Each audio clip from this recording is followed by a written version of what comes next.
This week's perasha is Perashat Pinehas. And the perasha that precedes this perasha is Perashat Balak. And just to give a very quick summary of Perashat Balak, King Balak, right, the story that we see in Perashat Balak, the king Balak, which was the king of Moab, wanted to destroy Bnei Israel. And he wanted to destroy Bnei Israel not in a physical sense, right, like through war. He wanted to destroy Bnei Israel in a spiritual sense. He wanted to take a different route towards destroying Bnei Israel. So he hired Bil'am, which was a prophet, to curse Bnei Israel. And through this, we see a great miracle that Hashem performs. At the moment that Bil'am, the prophet, opens his mouth to utter the curse to Bnei Israel, Hashem performs a miracle, and out comes a blessing towards Bnei Israel. So we see God's mercy on Bnei Israel. And after this great act that Hashem provides for Bnei Israel, the text takes a surprising turn of events. We see that Bnei Israel surprisingly went astray. They immersed themselves in a foreign culture with foreign people, and they went astray and they committed acts of idolatry. They worshiped other gods and they bowed down to other gods. They bowed down to idols. So after this, after this, Hashem reacts towards this horrific act of idolatry, and he performs a horrible plague for Bnei Israel and kills thousands of people from the nation of Bnei Israel, until a man by the name of Pinehas comes and slaughters an Israelite man and a Midianite woman. As they are performing a horrendous sin, he slaughters them. And because he slaughters them, Hashem says, "You acted zealously for me," right? And because of this, I will grant you with a covenant of peace, and I will grant you with a covenant of eternal priesthood. So that is the context that I want to understand as we go into the Perashat Pinehas. So what I want to focus on today, though, is why Bnei Israel found themselves in this mess in the first place. We see that Bnei Israel just experienced a great miracle. Hashem turned a potential curse into a blessing. And after that, Bnei Israel, we would think that they would act graciously towards God. We would think that Bnei Israel would act lovingly towards God. But in fact, they do the opposite. They go astray and they commit acts of idolatry. So the question is, why did Bnei Israel find themselves in this mess? What caused Bnei Israel the desire to feel the need to go against God, to follow another God, to commit acts of idolatry? And Bnei Israel, we see that they've progressed. So why did they do an act that would reverse all the progress that they've made? And so to understand a person's psyche, right? I want to understand Bnei Israel's psyche. In order to understand the person's psyche, we have to look in to the patterns of behavior to see if there's a pattern of behavior. If a person is in the same position multiple times, do they react the same way? And if so, why? So this approach is shown to be very telling, right? To look at patterns of behavior. So we see that this act of idolatry, right? This act of idolatry, and it was an act of idolatry with Baal Peor. That was the idol that they bowed down to. Baal Peor. This act of idolatry with Baal Peor wasn't the first act of idolatry that Bnei Israel did in the desert. The act of idolatry with Baal Peor echoes the previous act of idolatry that Bnei Israel committed in the desert just a generation ago, with Chet HaEgel, with the sin of the golden calf. And so the question that we have is that it seems that there is a pattern of behavior. And if Bnei Israel, right, Bnei Israel just committed the sin of the golden calf. It wasn't thousands of years ago. It was a generation ago. So you think that after Bnei Israel committed the sin of the golden calf and they experienced such a harsh punishment, why would Bnei Israel go ahead just a moment later and commit the same act of idolatry? You think that they forgot their punishment? Do you really think that they didn't learn from their sin? It doesn't seem to make sense. So what I want to try to do now is I want to try to go into the context, right, I want to go into the context that led Bnei Israel into the sin of the golden calf, and that led Bnei Israel into the sin with Baal Peor in this current parasha. So it's important to look at what the situation was leading into those two acts. So now I want to share my screen. Host disabled attendee screen sharing. That's not good. Oh, flip. Does anyone know what to do here? I think. Who's the host, Danielle? What? Who is the host? I'm the host. That's so weird. I think it's because you're under Albert's account, so I think you need to be under yours to get the hosting privileges. Right, or you could go on yours and change the settings so that the non-host could share screen. How do I do that? All right. So you know what? Maybe I'll just read it to you guys. I'll read what's going on. I don't know why this keeps happening. I feel so bad. Okay, this is a completely okay. So you know what? It's a mishap. It's okay. Let's just continue. And I will not share my screen, but I will read with you guys. Okay. So once again, right now we are in Perashat. Right now, right? Sorry. What we are doing is we are looking at the context, right? The situation before Chet HaEgel. Okay, and I want to also look at the situation that led Bnei Israel before the act of idolatry with Baal Peor. So before the sin of Chet HaEgel, Bnei Israel were at the foot of the mountain. Bnei Israel were at the foot of Har Sinai, and they were experiencing miraculous wonders by Hashem, literally seeing the hand of God, seeing the awe-inspiring presence of God. They were about to receive the Torah from Hashem, and they were seeing all of these wondrous things proving that God exists, right? So I want to go into the text a little bit, and I know that you can't see it with me. You can tell us where to look, Danielle. Tell us, like. So I'm in Shemot Yud Tet Zayin. So that's where I am right now. And you know what? I'm just going to summarize, so it's okay. So right now we're at the foot of the mountain, like I said. Vayihi bayom hashlishi b'hiyot haboker, vayihi kolot v'rakim v'anan kaved al hahad, v'kol shofar chazak me'od v'chared kol ha'am asher b'machaneh. So Bnei Israel were at the foot of this mountain, and there was thunder and lightning and a dense cloud upon the mountain, right? And they heard a loud blast of a horn, and all of the people at the camp, all of the people surrounding Har Sinai trembled, right? Because of this glaring presence of the divine being. Har Sinai ashan kulo mipnei asher yadad alav Hashem ba'esh, vaya'al ashano ba'eshen, hakibsan v'charad ha'ad kol ha'ad me'od. So once again, Bnei Israel, right, seeing this awe-inspiring presence of God, all of Har Sinai was filled with smoke. And Hashem came down upon with fire, right? And the mountain trembled violently in response to Hashem's presence. Hashem is so near.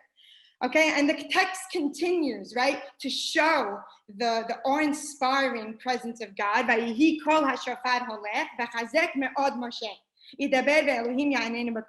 Right? And the blast of the horns grew louder. Hashem is right here. And Moshe spoke, God answered him in thunder. וכל העם רואים את הקולות והלפידים וכל השובר וההר העשן וירא העם וינועו ויעמדו מרחוק. So all the people witnessed the thunder, the lightning, the blare of the horn, the mountain smoking. And when the people saw all this, they fell back on their faces. They stood afar, right? They couldn't handle this.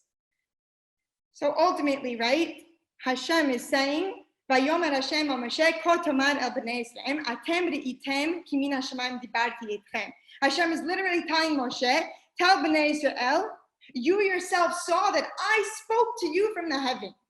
And later Hashem gives bnei Israel commands, and the command that I want to specify right now is Hashem tells bnei Israel, Lo ta'asun iti Elohei kesef, ve'Elohei zahav lo ta'asu lachem. You shall not take silver and gold, and with the silver and gold, make another god out of it, to commit an act of idolatry. And what do we see Bnei Israel did at that moment? after Bnei Israel witnessed the hand of God, and after Hashem literally told Bnei Israel, don't take silver and gold and make idolatry out of it, what does Bnei Israel do?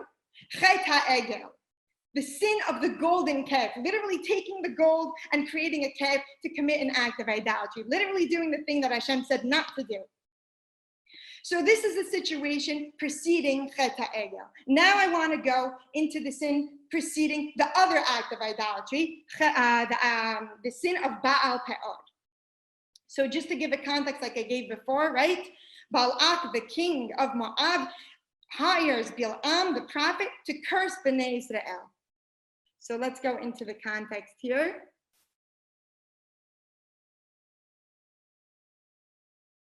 So we see right here, and I'm going to read you some of these texts, and I know that you guys can't see it, but I'll explain it as best as I can.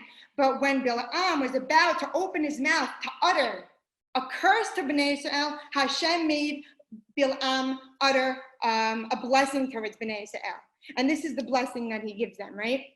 Ma tovu alecha Yaakov mishkanotech Yisrael. A lot of us, that reminds us of some of the prayers that we say, right? How fair are your tents, O Jacob, right? Ki nachalim nitanu kagonot alei nahar ka'alim natah Hashem ka'arazim alei mayim. Eli motzi'imi mitzrayim. This is what I want to stress here. Eli motzi'imi mitzrayim k'ta'afot re'em, right? Hashem freed Bnei Israel from Egypt, and he's so close to Bnei Israel. He's so attached to Bnei Israel that the text says k'ta'afot re'em lo. It's as if that God is like the horns on an ox, right? Hashem is so attached to Bnei Israel that the analogy is like, it's like the horns on an ox. That's how in sync, that's how attached he is to Bnei Israel. His love towards Bnei Israel is so passionate for them. So we see that after these two great miraculous wonders, Bnei Israel surprisingly go astray and follow other gods and commit idolatry. So it's very surprising, because you would think that after these miracles, Bnei Israel would do the opposite. Like I said before, act graciously. So it's very curious to us. And clearly, Bnei Israel didn't go astray and follow other gods because they lacked the faith in Hashem, because they had a problem with their belief system in God, because they literally just saw the hand of God. So there has to be something else that's going on here. What lies behind this pattern of behavior, this pattern of idolatry? And the common denominator between these two acts of idolatry, the act of idolatry with Chet ha'egel and the act of idolatry with Baal Peor, is that in both cases, Bnei Israel were about to receive one of the greatest possession and gifts that they could possibly get. Before Chet ha'egel, Bnei Israel were about to receive the Torah. Before Chet, right, the idolatry with Baal Peor in the Perashat now, they were about, it's important to note that in this Perashat, Bnei Israel were at the final steps of their journey in the desert, and they were about to enter the land of Israel. They were about to receive the greatest gift of Eretz Israel. So in these two cases, they were about to receive amazing gifts. The Torah, which was a blueprint to life, a book that would contain the secrets to a life well lived, and the land of Israel, right? Where Bnei Israel left Egypt as slaves. They were homeless, wandering the desert for 40 years. They would now receive a land to call their own. They would now receive a land where they could be free in this land, and they would now receive a land where they could shape their own destiny. And what did Bnei Israel do? As they would receive these gifts, they ran away from these gifts. They said, not us, right? I want to delay. Let's do a sin to show that we're not worthy of these gifts. Let's do a sin to show that we don't deserve this. Let's do a sin to show that we're not ready for these gifts. But more importantly, let's do a sin to show and prove to ourselves that we're not capable of receiving these gifts. And there's a term in psychology that we use for this situation, and the term is called self-sabotage. In life, when you are in the midst of greatness, you ruin your ability to get success. You ruin your ability to get greatness because you don't believe you're good enough, because you don't believe you're worthy of success, because you don't believe that your life should have fortune in it. And it's subconscious. Bnei Israel left Egypt as slaves. They experienced a life of suffering. All this greatness wasn't in line with the life that they envisioned themselves as having. They didn't believe that they were worthy of having good fortune. They didn't believe that they were worthy of having a great future. And so what did they do? They self-sabotaged. We don't deserve it. So I'm going to present obstacles in my way to receiving these gifts. And it's subconscious. And that's why it's scary. Because you do it, you say, a lot of times people say, you know, my life is so hard. I don't have anything good going for me. And the question that we have to ask ourselves is it really a coincidence? Or is it because you don't believe you're worthy of a good life? So you put obstacles in your way to ruin your chances of getting greatness. And that's a very powerful thing. And we have to recognize that. The way we envision, the way that we envision our life to look like, right? The picture that we have in our head of how our life should look is one of the most powerful images that we can have. That very image has the power to dictate our every action and our every decision. That very image is the guiding force in our life.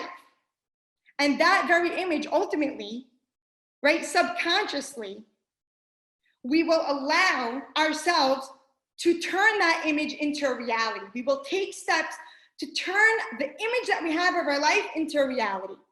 If we don't believe that we are worthy for a good life, if we don't believe we're good enough to get goodness out of life, guess what? We're going to set obstacles in our life to ruin it for ourselves. We're going to self-sabotage. And the same is true in the opposite form. If we believe that we are worthy of success, if we believe that we are good enough, then we will take the steps necessary in order to reach that success. The vision and how we picture our life to look like is the most important image that guides our life. And there are many studies that show that a person who has a picture on their wall of successful people, right? And they wake up and they see that picture of that successful person every day, that person's own success rate actually doubles. And that's an unbelievable thing, because what we picture in our life holds very, very, very much value, and it is a very powerful thing. And this self-sabotaging was not just something that Bnei Israel were guilty of, but it's something that I think each and every one of us can be guilty of doing. How many of us ruin the potential for us receiving something good in our lives, right? Whether it's doing well in an exam, getting that good job interview, dating a person who is good, right? Do we procrastinate studying for that test? Do we dump that good person because they're not cool or pretty enough? Do we wake up late and show up late to that job interview? And the question is, did we really fail that test because we didn't have time? Did we really go late to that job interview because we didn't set our alarm clock right? Did we really dump that good person that we dated because they weren't cool enough? Or was it because subconsciously we don't believe that we deserve it? So we act in ways, we put obstacles in front of our path to ruin it for ourselves. And this is something that quietly dictates our life. This is something that's subconscious. And you don't realize it until you open your eyes to it. Hey, I'm complaining that I have hardships in my life. I'm complaining that nothing's going right for me. Is it a coincidence? Is it because of my faith? Or am I doing it? Am I setting my own traps? And those are questions that you have to ask yourself. It took Bnei Israel 40 years in the desert in order to let go of that image. They didn't believe, they didn't envision their life as being great. They were slaves. How could they have good fortune? So they ran away from these gifts. And God calls Bnei Israel a stiff-necked nation. You are stubborn. Perhaps showing you are stubborn, you can't get rid of that image. You're worthy for greatness. You are good enough. You will rise to the occasion. You can do it. And now in this parasha, right, we enter the Benot of Tzlofchad. I want to get to that. Hold on, I'm just trying to get to this text. So now we enter the parasha that we are in right now, Perashat Pinehas. And there are a few stories in Perashat Pinehas, but what I want to focus on in relation to the class today is the story of Benot Tzlofchad. And we see that with the story of Benot Tzlofchad, right, they act in a completely opposite side of the spectrum of people who self-sabotage, right? We see people who self-sabotage run away from opportunity. They destroy their opportunity. And we see that the Benot of Tzlofchad use their acts to build their success. So now I want to go into the text, and just to give a context of where we are and what the story is, Moshe is told by Hashem to allot portions of the land of Eretz Israel, to distribute portions of the land to Eretz Israel and give it to the men of the nation. And there's a whole, algorithm to how this is supposed to happen, but I'm not going to go into the details. But what we notice is that Hashem says, you're going to give these portions of land to the men of Bnei Israel, without any mention of the woman. The men should inherit the land of Bnei Israel, and not the woman. And I'm not being, a feminist here. This is literally in the text. The Torah is way ahead of the times here. So I want to go into the text itself. So I know you guys can't see it. I'm going to try to read as clearly as I can. So here we are. ותקרבנה בנות צלופחד בן חפר בן גלעד בן מכיר בן מנשה למשפחות מנשה בן יוסף ואלה שמות בנותיו מחלה נועה וחגלה מילכה ותרצה. So the daughters of Tzlofchad. So basically the text is just giving us the lineage of who the daughters of Tzlofchad are. Who is Tzlofchad? Okay, ותעמודנה לפני משה ולפני אלעזר הכהן ולפני הנשיאים וכל העדה פתח אוהל מועד. So upon Benot Tzlofchad, right, seeing that Hashem is only allotting the portions of the land to the men, the Benot of Tzlofchad rise and they go in front of Moshe, in front of Elazar HaKohen, in front of the Nesi'im, in front of Kol Ha'edah, Petach Ohel Moed. So the text goes out of its way to say that Benot Tzlofchad had so much courage that they went in front of so many people in order to pose their argument. And what is their argument? Avinu met bamidbar, behu lo haya betoch ha'edah hano'adim al Hashem va'adat korach, hi bechet omet uvanim lo haya lam. So the Benot of Tzlofchad are saying, hey, I know that you're only giving the portions of the land to the men, but my father died in the wilderness and he didn't have sons. So are you going to let his name die in vain because you won't give it to the daughters? He doesn't have any sons. So let's continue. Lama yigara Hashem Avinu metoch mishpachto ki en lo ben tana lanu achuza betoch acher Avinu. Right? Again, let not our father's name be lost just because he had no sons. Can you give us the portion of the land? Can you allow us to inherit this portion of the land? And this was such a revolutionary response. Women at the time, for the most part, with few exceptions, right, didn't inherit. Inheriting land for women was unprecedented and was basically unheard of at the time. And not only that, but the Benot Tzlofchad, they weren't part of a noble family where they would say, yes, inherit the land. They were simpletons. They were normal people. What would grant them the right to defy the norms? And they went in front of all of that Bnei Israel. They gathered the courage and they said, I deserve the land. We deserve better. So let's continue.